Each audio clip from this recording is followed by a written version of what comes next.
Hello everyone. कभी haunted bamboo Grove के बारे में सुना है? चलो मैं तुम्हें इंडिया के एक छोटे से गांव में ले चलता हूं, जहां एक घना बैम्बू फॉरेस्ट है जिसे बांसवाड़ी कहते हैं, जो बरसों से वीरान पड़ा है। गांव वाले अक्सर रात में होने वाली अजीब घटनाओं के बारे में फुसफुसाते रहते थे।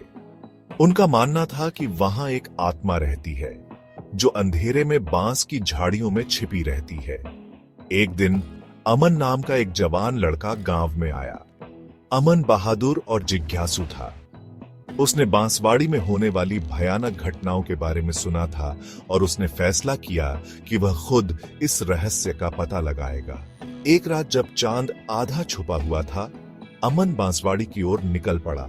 जैसे ही वह पास आया, उसे हवा में ठंडक महसूस हुई, मानो जंगल उसे अपनी बाहों में जकड़ रहा हो।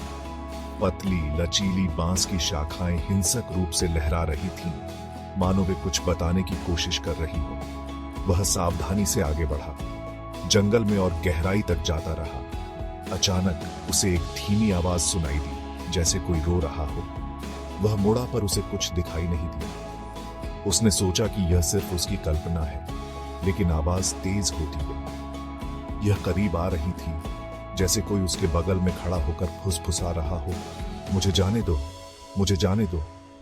अमन की धड़कन तेज हो गई। वो आवाज के पीछे चला गया। थोड़ी दूर चलने के बाद उसने एक पुराना जीर्ण शीर्ण मंदिर देखा।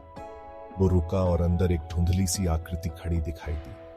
आकृति का चेहरा धुंधला था और जैसे ही अमन करीब आया, उसने उसे घूर कर देखा और कहा, तुमने मुझे क्यों जगाया? अमन का चेहरा पीला पड़ गया।